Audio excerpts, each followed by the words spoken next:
Hallo meine Freunde, heute geht es mal wieder um den 911 SC, also ein G-Modell von 1979. Der SC bekommt heute neue Schwerter an der Hinterachse. Für die Arbeiten an der Hinterachse machen wir den Stabi raus. Der hat hier erstmal in den Haltern 3 Zehner. Gerade mal lose machen und auf der anderen Seite auch.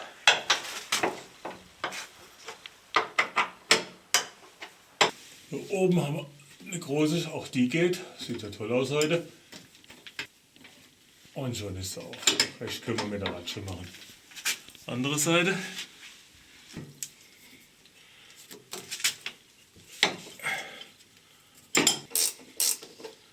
Und die mal raus.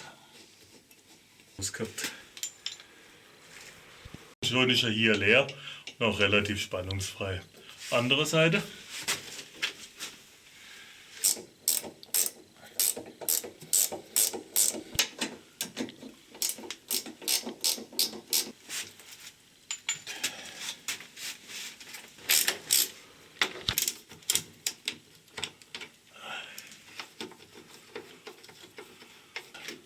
Macht er die 13er Schrauben auf beide Seiten raus, dann kommt der ganze Stabi runter.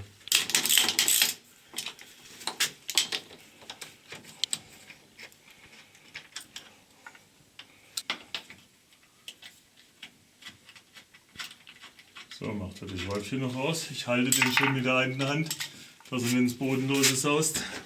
Die Schalen haben keine Orientierung. Damit haben wir den Stabi schon mal aus dem Fahrzeug. Beim Stabilisator haben wir beschlossen, dass wir den pulvern, deswegen zerlege ich ihn jetzt noch komplett. Also muss die Koppelstange hier noch weg.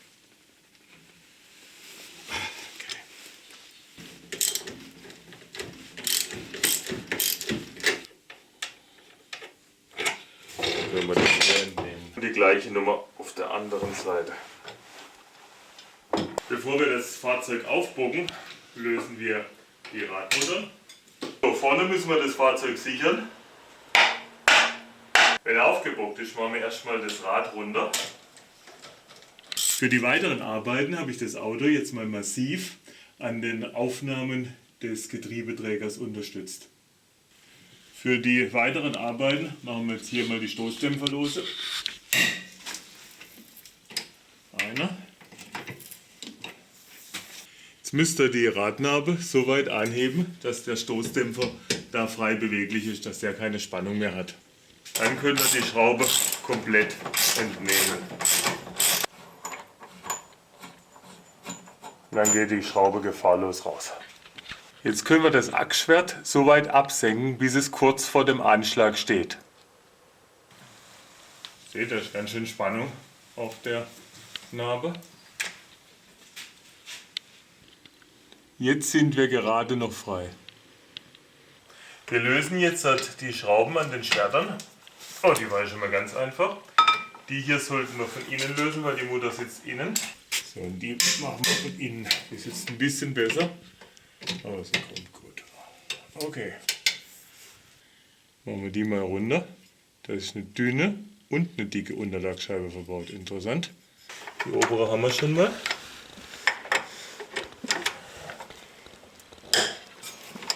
Untere kommt auch. Dann gibt es hinten noch Schrauben. Auch. Aber die untere 17er noch raus, weil da hängt ja der Anschlag dran. Jetzt fehlt die Anschlagsbuchse. Jetzt können wir mit dem Rad weiter runter.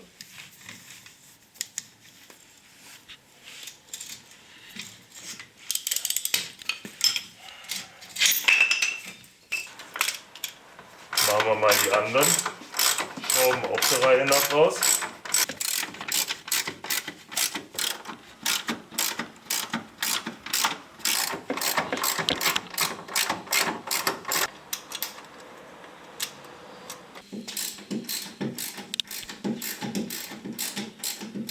Die Schraube hier können wir mal lose drehen und dann kontrollieren wir mal, wie viel Spannung das er hat. Die sieht eigentlich relativ gut aus, das kriegen wir raus.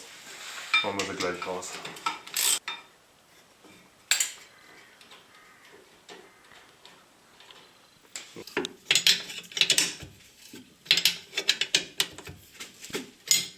Die untere hat ein bisschen Rechtsspannung, aber sie geht auch raus.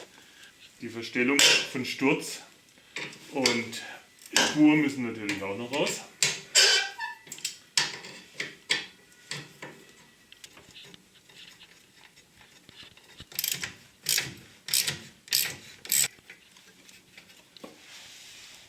So, und wir haben das Ding lose. Die Kabel könnt ihr mal vorsichtig abhebeln.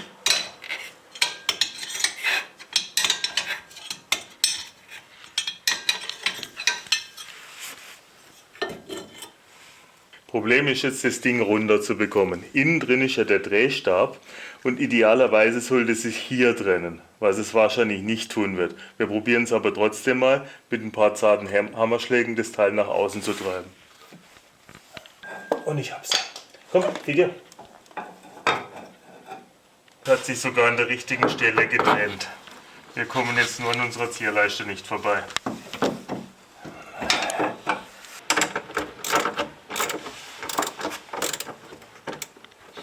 Ich habe jetzt außen ein bisschen Platz gemacht. Hoffen wir mal, dass es jetzt so reicht.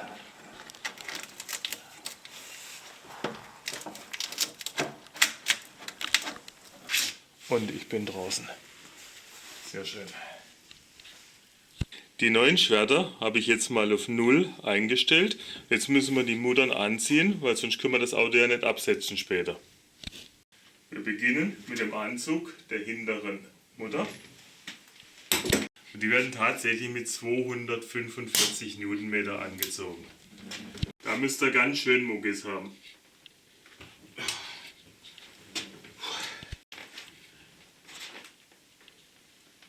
Und 245. Die gleiche Nummer natürlich auch mit der Stellschraube. Also das ist so eine Extenderschraube, wo man die Höhe verstellen würde. Jetzt müsst ihr nur darauf achten, dass man immer auf 0 bleibt, aber ich habe es hinten ja schon geklemmt. Auch die Schraube bekommt mit viel Muckis ihre 245 Newtonmeter. Wenn ich das Schwert jetzt hier montiere, muss es einen vorgegebenen Winkel erreichen. Den richtigen Winkel findet ihr bei einer großen Liste von Porsche. Bei dem SC-Modell, wo ich hier habe, wären es 40 Grad. Da aber eine Klimaanlage hat, kommt nur ein halbes Grad dazu. Also müssen wir 40,5 Grad machen. Da das Fahrzeug jetzt hinten aufgebockt ist, steht es ja ein bisschen schräg. Das heißt, ich muss erstmal schauen, um wie viel das Fahrzeug aufgebockt ist. Und den Winkel muss ich vom Sollwinkel subtrahieren. Früher hat man das noch ganz kompliziert gemacht. Da musste man so mit dem mechanischen Winkelmesser das alles ausloten. Heute geht es natürlich elektronisch viel einfacher.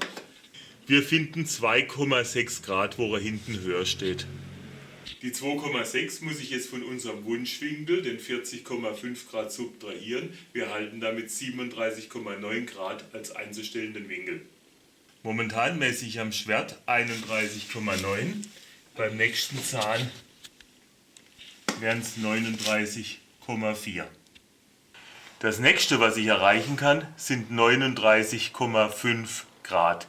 Die 39,5 zu unserem Sollwert von 37,9 entspricht einer Abweichung von 1,6 Grad. Jetzt überlegen wir uns mal, wie die ganze Geschichte funktioniert. Die Verzahnung von dem Drehstab hat bei dem Modell außen 44 Zähne, innen 40 Zähne. Das heißt, wenn ich außen einen Zahn drehe, entspricht das 360 durch 44, das sind 8,18 Grad. Wenn ich innen, sind es 40 Zähne, 360 durch 40 gibt genau 9 Grad. Wenn ich innen jetzt drehe, dann geht er wieder 9 Grad zurück und da gehe ich 8,2 Grad runter. Das heißt, das Feinste, was ich einstellen kann, sind 0,8 Grad. Ich muss also den inneren zweimal hochsetzen, das sind zweimal 9 Grad. Und wenn ich den äußeren wieder zweimal runtersetze, habe ich genau die 1,6 Grad, wo uns jetzt fehlen. Wir müssen also das neue Schwert wieder entnehmen.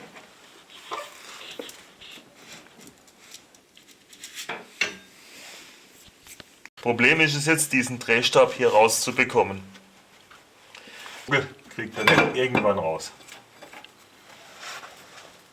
Bei der ganzen Rugelei haben wir natürlich jetzt jede Position verloren, aber markieren bringt bei den feinen Zähnen auch nicht besonders viel. Wir müssen uns jetzt langsam an den Sollwert annähern. Ich habe ihn jetzt mal wieder reingesteckt, ein paar Zähne versetzt. Dann kommt das Schwert drauf. Und dann sehen wir ja schon, wo wir sind. Nach dem Umsetzen bin ich jetzt auf 37,7 Grad. Das sind jetzt gerade noch eine Abweichung von 0,2 zu unserem Sollwert. Bei einer Verstellmöglichkeit von 0,8 Grad ist alles, was besser als 0,4 ist, perfekt. Das haben wir wieder. Dann nehmen wir das Teil wieder raus. Und jetzt müssen wir zwei Dinge machen. Wir müssen den Stab auf beiden Seiten fetten.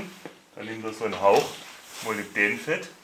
Macht den schön hier auf die Verzahnung drauf, dass das nächste Mal gut rausflutscht. Drin ist. Ein bisschen nach innen klopfen. Wird jetzt halt lustig, das alles zu montieren. Damit der Gummi jetzt ein bisschen besser reinrutscht, machen wir da ein bisschen Fett drauf. Man kann da zum Beispiel, die Amerikaner nehmen immer das Red Rubber Grease, habe ich jetzt nicht da, gibt es in Deutschland kaum. Man kann zum Beispiel Bremskolben fett machen. Für Bremszylinder. Hauptsache es greift Gummi nicht an.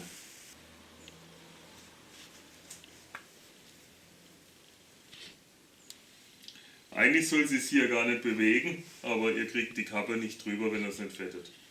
Das hat dann nur einen richtig steigen Rand, da wird man nicht viel gehen. Wieder gut einführen. Und die Innere hat sich ja nicht mehr verändert, die müsste jetzt wieder alles stimmen. Die Kontrolle zeigt, es passt immer noch alles. Aber kommt jetzt so drauf, dass der größere Abstand im hinteren Teil ist. Und jetzt merkt ihr, warum ich es gefettet habe. Ihr habt nämlich da wenig Chancen, das drauf zu kriegen. Die Anlagefläche des Schwerts auf den Träger hier reinigen wir mit ein bisschen Schmirgelpapier. Das ist Aluminium, da ist Korrosion drunter. Und dann benutzen wir ein bisschen Keramikpaste, also irgendwas ohne Metallbeiteil, also keine Kupferpaste.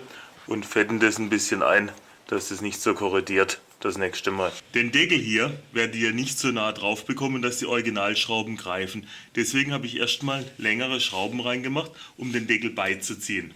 Jetzt kann ich den Deckel ganz gemütlich dran schrauben. Wenn ihr dann mal ein Stück dran seid, könnt ihr die langen wieder rausdrehen. Und jetzt können wir auf die Originalschrauben gehen. Wenn wir es ein Stückchen rangezogen haben, so wie jetzt, dann können wir auch mal das Schwert ein bisschen anheben mit dem Wagenheber. Dann bekommen wir nämlich die unterste Schraube rein. Der Deckel ist mittlerweile so schräg, dass bei der unteren Schraube nur die lange hilft. Also muss ich erst die lange reindrehen.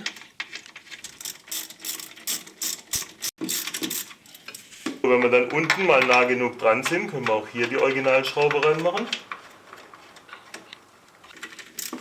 Und dann geht es noch ein bisschen näher an die Heimat. Jetzt sind wir nahe genug dran, dass wir auch größere Kräfte ausüben können. Dann können wir jetzt mit dem Schwert so hoch fahren, damit wir hier die Buchse gut reinkriegen. Noch sind wir nicht ganz, wir müssen noch einen Tick höher.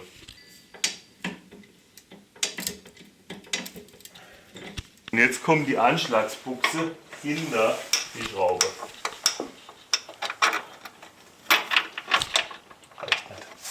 So, ich habe jetzt mal alle Schrauben bis zur Grenze eingedreht. Drehmoment machen wir später. Jetzt lassen wir das Schwert wieder ab, weil ich muss nämlich das Federbein noch insgesamt tiefer setzen. Auch bei der Montage des Schwerts auf der anderen Seite behelfen wir uns wieder mit ein paar längeren Schrauben. Diesmal sind es jetzt M12er.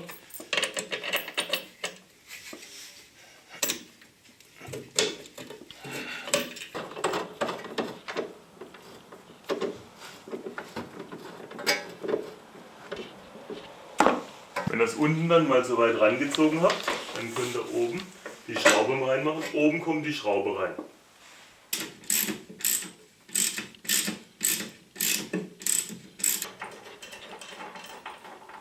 Die obere schon mal drin ist, können wir die lange unten wieder entfernen und auch unten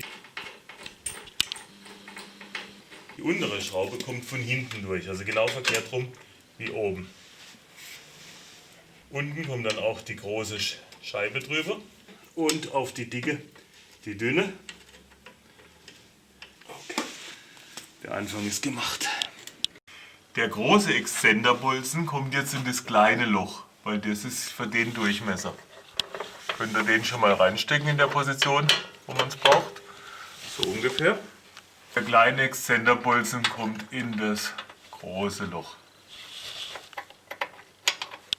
So. Auf den kleinen kommt die dickere Mutter. Bei dem anderen Bolzen kommt erst eine dicke Scheibe, dann die Sicherungsscheibe und dann nur noch die dünne Mutter. Jetzt wird wahrscheinlich der Weg zu kurz sein. Das reicht von der Höhe her nicht. Um die große Mutter reinzukriegen, drückt er die Schwerter ein bisschen hin, weil sonst reicht der Bolzenweg da nicht ganz aus. Dann kommt die große Scheibe, die kleine Scheibe, jetzt kommt die Mutter drüber. So. Gut. Dann kann die Schraubzwinge hier wieder raus. Die Extender dreht er jetzt so hin, dass das alles ungefähr mittig steht. Dann können wir die zwei Schrauben mal festziehen, wo das Schwert am ganzen Radaufnahme hängt. Die Mutter sitzt innen, deswegen muss ich jetzt von innen anziehen.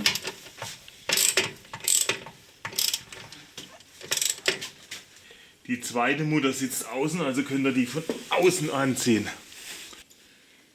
Jetzt müsst ihr das Schwert so weit anheben, damit die Stoßdämpferaufnahme innen passt.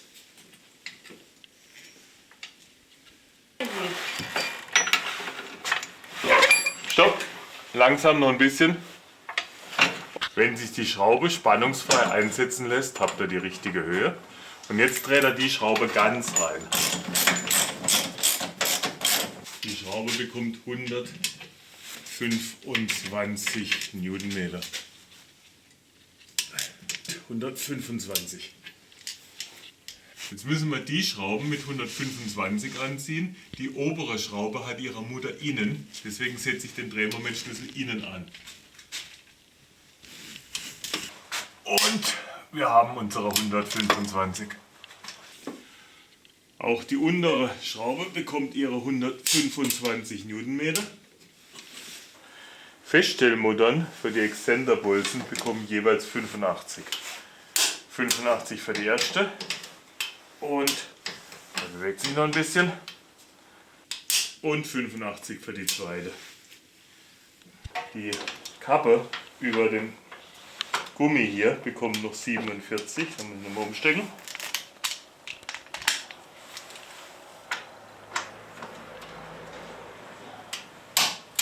Und die zieht er schön über Kreuz an.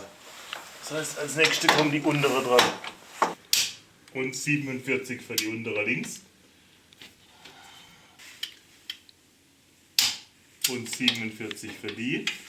Jetzt fehlt uns noch die da unten.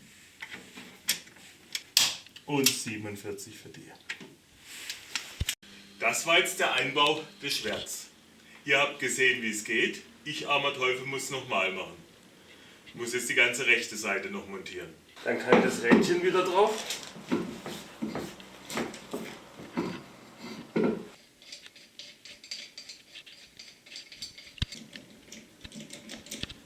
Anzug jetzt mal handfest. Drehmoment machen wir, wenn er auf den Rädern steht. Wenn er wieder auf den Rädern steht, schaut euch mal die Höhe an.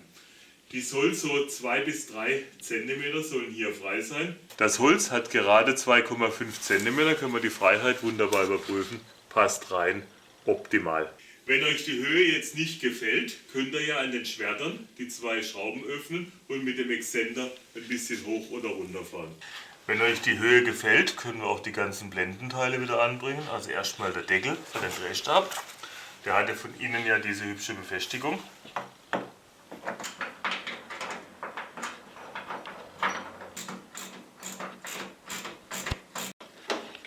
Dann auch die Zierleiste wieder dran.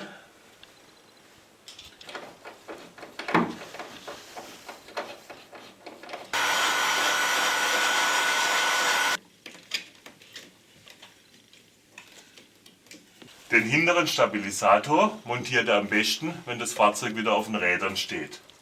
Die Buchsen montiert er mit dem Spezialfett.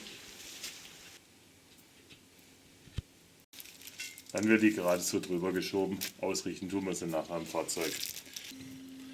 So, dann wird er so hier angebracht. Halten, halten, halten. Und dann kommt die Schale drüber.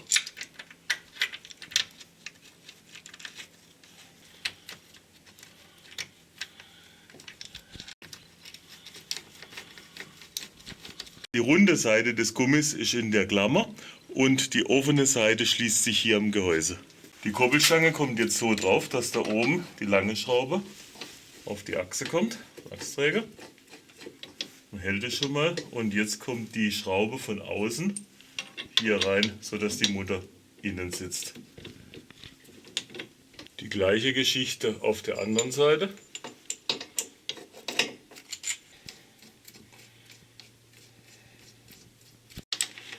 Dann ziehen wir jetzt an alle Schrauben langsam bei.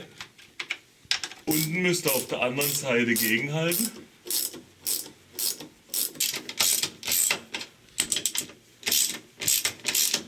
Die Schrauben an den Klammern bekommen 25 Newtonmeter. Und auf der anderen Seite natürlich auch 25, 25. Die anderen Schrauben bekommen 85 und 85 Newtonmeter. Und auch hier 85 Newtonmeter. Und natürlich auch 85 für die Schrauben auf der anderen Seite. Jetzt müssen wir noch den Sturz und die Spur von den Rädern einstellen oder einstellen lassen. Wie man das macht, zeige ich euch mal in einem anderen Video. Also, tschüss, bis zu den nächsten Videos.